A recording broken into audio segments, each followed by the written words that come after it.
بيقولوا ايه خلطة المحشي اللي انت بتعملي بيها المحشي بتاعك وبيطلع بالطعامة اللي احنا بناكلها دي. تعالوا اقول لكم على الخلطة السحرية، الوصفة الجميلة قوي قوي قوي. مش هتبطلي تعملي المحشي بالطريقة دي وانسي اي خلطة تانية او اي محشي كنت بتعمليه واعمليه بالطريقة دي. هتاكلي شوية محشي كرنب، بصي هتاكلي صوابعك وراهم. يلا بينا نبدأ الفيديو. زي ما انتم شايفين انا بسم الله ما شاء الله جايبة 4 كرنبات من هما صغننين. هنبدأ ان احنا نقورهم كده وبحركة واحدة. ركزي على حركة السكينة، هتشيل الراس خالص من مطرحها من غير ما تتعبي نفسك ولا اي حاجة خالص. طريقتها حلوة وسهلة جدا، بس يا رب الفيديو يعجبكم بجد. اهم حاجة متنسوش اللايك والتعليق وتقولوا رأيكم في التعليقات على الوصفة وتقولوا رأيكم في الكرنب. عايزه اعرفكم ان انا والله العظيم بعمل بسم الله ما شاء الله شويه محشي. اي محشي عامه بعمله بسم الله ما شاء الله بيطلع جميل قوي قوي قوي. اعملوا بالوصفه دي بجد جميله جدا جدا. دي على طريقه امي، انا بعشق طريقتها وما بغيرهاش نهائي. زي ما انتم شايفين حطيت ميه على النار، هنزل بمعلقتين ملح كبار وهسيب الميه تغلي. وبعد كده هنزل بالكرنب بتاعنا من تحت، من مطرح ما قطعت الراس بتاعتها يعني مش هكمل 5 دقايق 3 دقايق وهروح قلبها على الجنب التاني وهبتدي ان انا افككها كده واطلعها وهي في المية السخنة على المية الساقعة على طول. يعني هتكوني مشغلة الحنفية في الحوض وهتبتدي ان انتي تطلعي من المية السخنة على المية الساقعة. اهم حاجة تخلي بالك علشان خاطر ما تتلسعيش. والطريقة دي حلوة قوي. شايفة انت الكرنب اساسا بيفك مني ازاي بكل سهولة لما بتمسكي حاجة بس وتوقفيها كده، يعني تثبتيه وتبتدي ان انتي تطلعي واحدة واحدة. الكرنب ما بياخدش دقايق على النار علشان خاطر ما يتهريش. انا مش عايزاه مهري، انا عايزاه بالشكل اللي انت شايفاه طالع ده، ولا منه مستوي قوي ولا منه ان هو ني قوي. لا بتطلعيه نص سوا بالظبط زي ما انتم شايفين بالشكل ده. وهتعملوا كرومبا ورا كرومبا كرومبا ورا كرومبا لحد ما خلاص كده. هنروح بقى على المية، هوريكم المية بتبقى نازلة عليه ازاي. واهم حاجة تكون المية ساقعة جدا، نازلة من الحنفية ساقعة قوي. زي ما انتم شايفين بسم الله ما شاء الله الكرومبة عامل ازاي. مفيش حاجة بتتهري مني، مفيش حاجة بتتقطع خالص. بسم الله ما شاء الله زي ما انتم شايفين انا مليت الحوض بتاعي. هوريكم بقى سر التقطيع الصحيح، سيبك من اي تقطيع تاني خالص. هتبتدي ان انت تقطعي العرش بتاعها، ده اسمه العرش بتاعها اللي انا قطعته ده بقطعه بالشكل ده. ولو الكرومبة صغيرة بتقطعيه على مرتين بس، يعني بتقطعها قطعتين فقط.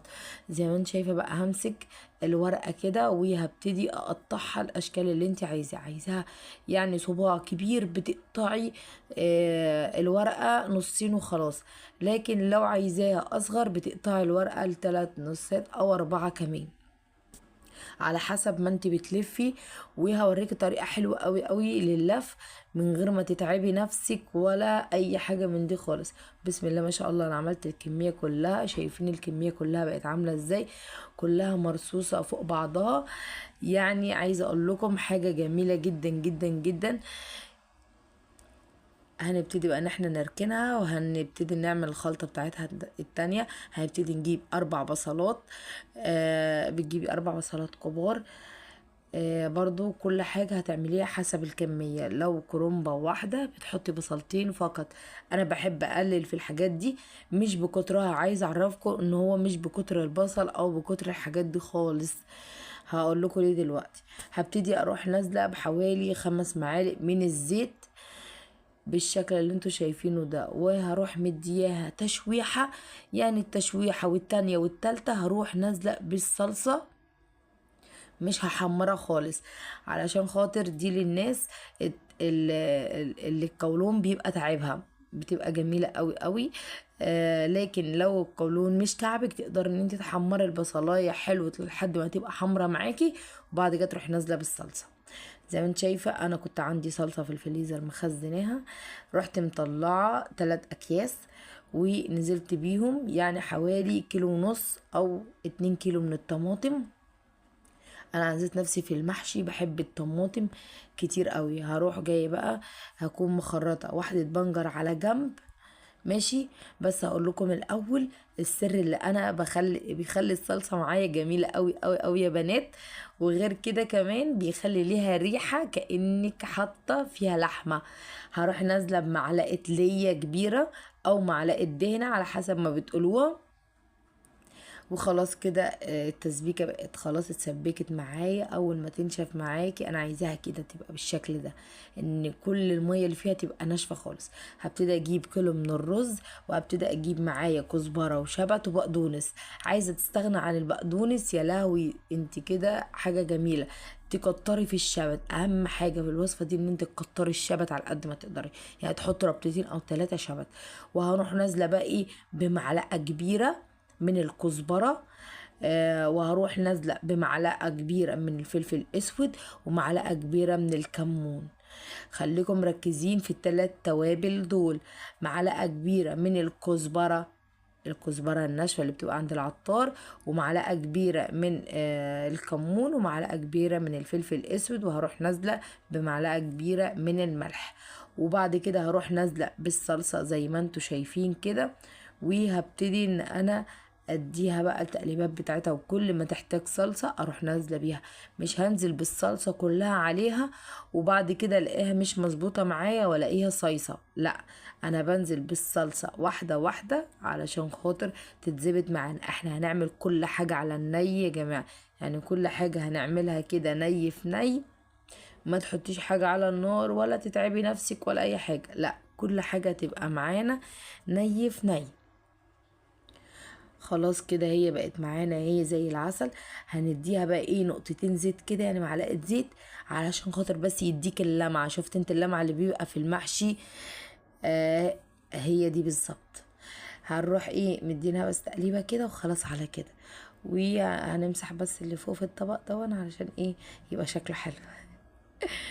اهم حاجه الشكل يا جماعه. على فكره عايزه اقول لكم ان العين بتاكل قبل البق، والله العظيم لو الشكل حلو اعرف ان الاكله هتطلع معاكي تحفه. هروح جاي بقى شفت العرش بتاع الكرنب اللي انا قطعته في الاول وانا بقطع الورق، اهو ده.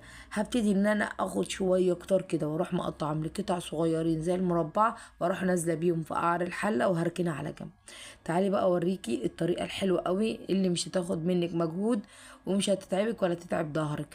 هبتدي اروح جايه عندي في المطبخ، هروح جايبه عندي القطاعه وهروح عامله بالشكل ده. وتروحي ماسكه حاطه الرز وتلفي كانك بتلفي رويال كده، عارفه الرويال؟ كانك بتلفيها كده. بصي الصباع يخلص منك قسما بالله مش هيكمل معاكي ثانيه، وهتكوني مخلصه 10 صوابع جنب بعض كمان. هبتدي كده ان انا ايه اخد واحده واحده. على فكره يا جماعه عايزه اعرفكم ان انا ايدي سريعه جدا في الموضوع فانتي كمان وانتي واقفه هتخلصيها بسرعه جدا جدا. لكن طبعا لو تعبانه ممكن تقعدي براحتك، احنا بنحب راحتكم يا جماعة. بس انا بوريكم يعني الطريقة حلوة جدا. وكمان لو انتي مثلا ما بتحبيش كده وبتحبي الطريقة انك تعمليها على ايدك، برضو اعمليها بالطريقة دي. وطبعا بتحطي نسبة الرز حاجة صغننة جدا في الكرنب بالذات، علشان خاطر الكرنب بيطلع الرز بتاعه بره. زي ما انتوا شايفين انا لفتها بالشكل ده. يعني الطريقة حلوة قوي قوي والله يا جماعة، مش هتتعبكم. انتوا شايفين اساسا الطريقة سهلة جدا، وهتلفوها رويال كده مش هتاخد وقت معاكم خالص. وبكده بنخلص كمية كمية وبسم الله ما شاء الله زي ما انتم شايفين الكمية حلوة قوي. وبكده خلاص خلصنا الكمية بتاعتنا كلها اللي احنا عايزينها. هنبتدي بقى نجيب الحلة ونرص فيها واحدة واحدة زي ما انت عايزة والشكل اللي انت حباه. انا بحب ان انا الفها داير ما يدور كده. هبتدي ان انا الفها بالشكل اللي انت شايفاه ده. وبصي مش هياخد في ايديا 5 دقايق وهكون رصة الحلة دي. شايفة بسم الله ما شاء الله الحلة دي كبيرة، انا مش عارفة مقاسها بس هي كبيرة جدا. زي ما انتوا شايفين كده. انا باخدها واحدة واحدة، بوريكم يعني انا برصها ازاي اصلا. وطبعا العرش اللي انا بحطه في اخر الحلة ده علشان خاطر لو انت نسيتي النار عالية او اي حاجة من دي، تعرفي ان في حاجة حايشة مش هتحرق المحشي. ممكن اللي تحت دي تتلسع او تتحرق، لكن المحشي مفيش اي حاجة تضره خالص. زي ما انتم شايفين بسم الله ما شاء الله انا برص الكمية كلها ازاي، يعني حاجة جميلة. انا بقول لكم العين بتاكل قبل البق، فلازم الحاجة ان احنا نعملها عظمة زي ما انتم شايفين كده. وبكده خلاص خلصنا. انا بقى جايبه كام واحده فلفل رومي مع واحده كام فلفل من الحراق، وهبتدي ان انا ارصهم بالشكل ده. هحشي بس كده يعني ايه تلتين ال الفلفل الفلفل، يعني بتعملي التلتين بتوعه بس مش بتمليه على الاخر. وهجيب الفلفل الحراق اقطع العرق بتاعه اللي فوق ده، وهبتدي ان انا ارصهم كده كلهم. ايه كان كام قرن بس عندي والله. وهبتدي ارصهم كده للناس اللي بتعشق بقى الفلفل والحاجات دي. حبايب قلبي يقولوا لي في التعليقات ايه رايهم بس في شكل المحشي.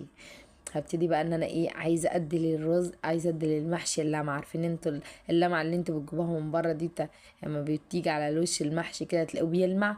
اهو كده تحطي عليه كده معلقتين زيت على الوش، وتروحي جايه بقى مدياله ايه اخر تيست اللي هو ايه معلقتين صلصه من اللي انتي عملتيها على الوش كده.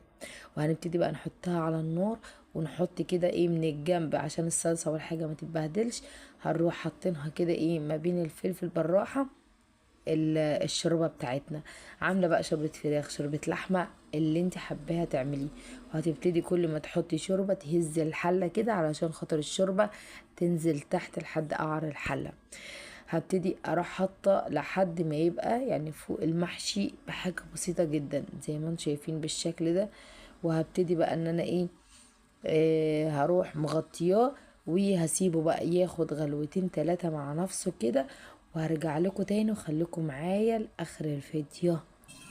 زي ما انتم شايفين بسم الله ما شاء الله، انتم شايفين الميه طلعت لحد فين. انا كنت حاطه يا دوبك لحد بس او اول صباع محشي. شايفين الشوربه بتزيد ازاي. خلاص كده هي كده كانت قربت تستوي. بسم الله ما شاء الله خلاص كده المحشي خلص معانا. وزي ما انتم شايفين المحشي هتطلعوه بالواحده، والله العظيم بالواحده. وبكده خلص معانا الفيديو بتاع النهارده. يا رب يكون عجبكم. ما تنسوش اللايك والاشتراك وتقولوا رايكم في التعليقات. سلام.